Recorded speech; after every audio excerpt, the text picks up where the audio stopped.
Noticias en la hora de la verdad. Economía de bolsillo. Presenta Colsubsidio, con todo lo que te mereces.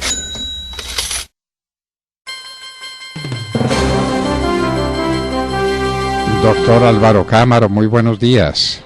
Buenos días, doctor Fernando.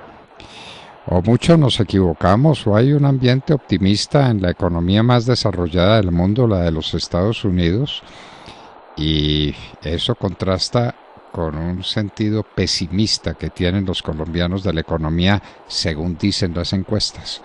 Optimismo por un lado, pesimismo por el otro. ¿Cómo ve usted las cosas? ¿Cómo la ven las personas que están luchando por el desarrollo económico del país en situación tan adversa desde el punto de vista emocional, desde el punto de vista de la posición ante la vida? ¿Cómo lo ve usted? Pues, doctor Fernando, afuera los mercados internacionales siguen sólidos, a pesar de que hay ciertas alertas que salen por momentos, como ayer el dato de la inflación de los Estados Unidos, que realmente fue una sorpresa. La inflación mensual dobló prácticamente las expectativas, tanto en el componente total como en el componente básico, es decir, el que excluye esos elementos volátiles de la canasta de consumo, como pueden ser los alimentos y la energía. Transitoriamente eso, digamos que tiende a desanimar un poco a los inversionistas, quienes se muestran cautos porque los índices bursátiles siguen subiendo de manera sostenida. Y esto pasa porque lógicamente el rebote económico pues también se está dando a un ritmo interesante, y no solamente en los Estados Unidos, sino en economías como la China, que de hecho este jueves nos mostrará cuál fue el crecimiento de su segundo trimestre, con cifras que anticipan que podría ser interesante porque el comercio exterior de China pues mostró, según vimos al inicio de la semana, un repunte importante. Por momentos la gente entra en la duda de que tanto los bancos centrales van a mantener esa política altamente expansiva.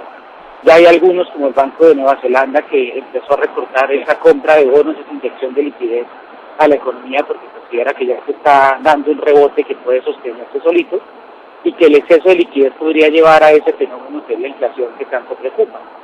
Sin embargo, siguen saliendo anuncios como el acuerdo que lograron esta mañana los demócratas alrededor de otro paquete de estímulo que estaría alrededor de otros 3.5 billones o trillones mejor de dólares, que estaría enfocado en la economía norteamericana a fin de estimular sectores como la salud, sectores como la infraestructura, que de alguna forma seguirían dándole gasolina a este repunte que es bastante notable en los Estados Unidos, de Fernando. Y eso lo recogen las bolsas. De hecho, estamos arrancando la temporada de ganancias. Ya unos resultados mixtos, pero en general los bancos han venido, algunos como el Bank of America esta mañana, otros ayer como Goldman Sachs y JP Morgan, superando las expectativas de los analistas, y esto anticipa pues que el rebote del segundo trimestre comparativo va a seguir siendo positivo. El gran problema o la gran duda se va a volver qué va a pasar con la inflación en los próximos meses. Si el rebote va a ser transitorio y un efecto de base por una comparación de cifras muy bajas del año pasado, en pleno momento más crítico de pandemia, o si definitivamente sí estamos empezando a tener una aceleración que va a obligar a moderar la expansión monetaria y claramente todos los estímulos fiscales. En Colombia, doctor Fernando, creo que superamos en la época difícil del paro, y esto ya se empieza a ver en algunos indicadores. Las registradoras se están moviendo mucho más rápido en el mes de julio, doctor Fernando, se ve recuperación en el tráfico a los comercios, a los centros comerciales, y esto pues de alguna forma anima o alienta pensar en que podemos estar a puertas de un segundo semestre que usualmente representa el 60% de las ventas del comercio en el año, porque contempla Navidad, que pueda ser mucho mejor y que naturalmente consolide la posibilidad de crecer más de un 6 o 6,5%, que es lo que recientemente se ha revaluado a la luz de las estimaciones de actividad económica para el 2021. Bueno, esperemos que eso se suceda como usted lo dice, y que las registradoras se reactiven y que tengamos un segundo semestre mucho mejor de lo que fue el primero. Que, perdóneme la pregunta, ¿sabemos cuál fue el resultado final del primer semestre del año?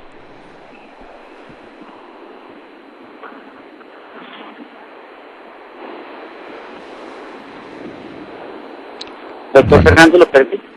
Sí, le estaba preguntando si sabemos cuál fue el resultado del primer semestre del año en materia de crecimiento económico. ¿Ya tenemos alguna cifra o alguien que se atreva a preverla o a indicar cómo terminaríamos ese primer semestre?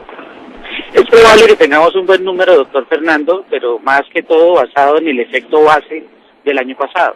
Acuérdese pues que el año pasado, en abril y mayo, pues vivimos tal vez el momento más duro de la pandemia.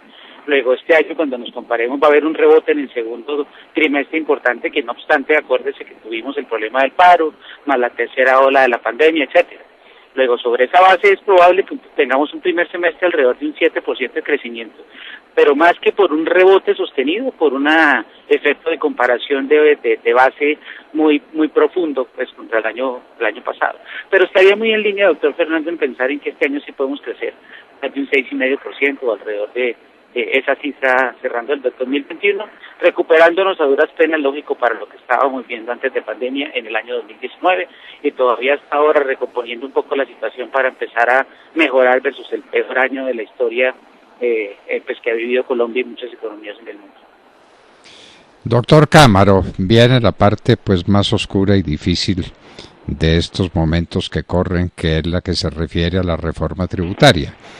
Nunca es bueno una reforma tributaria para subir impuestos como tiene que suceder o para disminuir el gasto público de manera sensible o para eliminar la evasión fiscal, pues que siempre es un asunto que se predica y que muy poco se practica.